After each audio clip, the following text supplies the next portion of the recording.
Hey everybody, it's been a long time since I did a video. Largely that is because I have been procrastinating on doing another video. Oh, the irony of procrastinating on a channel that has a lot to do with procrastination. It is my specialty. This video is a before and after. It's a project in my kitchen. And it is one that I waited a very long time to get around to. Kept looking at it and changing my mind and thinking about it and looking at it and deciding what I wanted to do and then putting it off some more. So here's the before and after. It's a short one and I promise I will be I'll be back sooner this time. Here we are with another kitchen project. I wanted to show you, you can see this square area on the right, call it the cubby, had an identical cubby next to it on the left once upon a time. When my grandfather built this kitchen add-on in 1961, he had built in a side-by-side stainless steel refrigerator on the left, freezer on the right. They were really very nice, and I wish they had been able to survive here into the 21st century, but that didn't happen.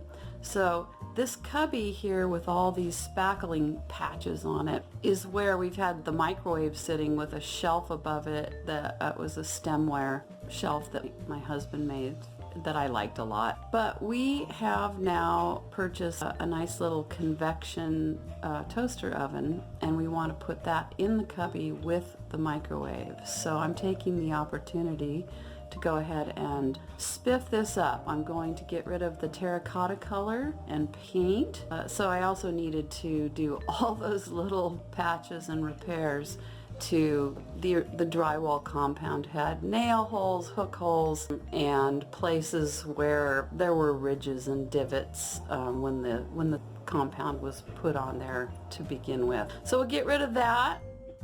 It looks very festive, like confetti right now, but I will keep you updated when we paint it and Mr. B builds the shelf. We'll give you an update on what that looks like. Okay, here's the cubby. So far, I've used 2 full coats of primer and 3 full coats of high gloss paint. It's still wet, so I can't completely tell yet, but it's quite possible that I'm going to need to touch it up with yet another coat of paint. And this is not cheap paint. This is $52 a gallon for this paint that I'm using. And I really expected better coverage from it. But anyway, almost done, and we'll be able to put the shelf in and put the appliances back in and be done with it.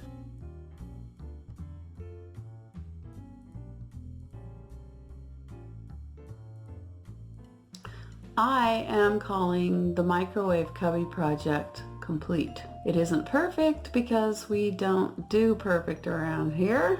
I'm content with good enough on this. I do wish that we could have that microwave down maybe 2 more inches. It's usable for sure, but I'm barely 5'5", so it's a little bit high. We can't have it any closer to the toaster oven though, because for safety's sake, that unit gets really hot when it's baking. And we can't have the toaster oven on top because it would be dangerous to try to use it from up high.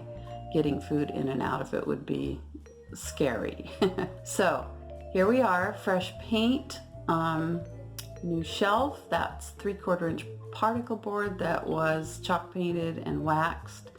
And I did glue a trim strip on the front of it and then paint it and wax it because the edge of the particle board, well, you know how particle board is. It looked like particle board. It was very bumpy and rough. One more project done in the kitchen. Moving on to whatever comes next. Hey everybody, thanks for watching. If you enjoyed what you saw and you'd like to see more from me, I do invite you to subscribe. And until then, enjoy the good stuff. See you next time. It is my specialty.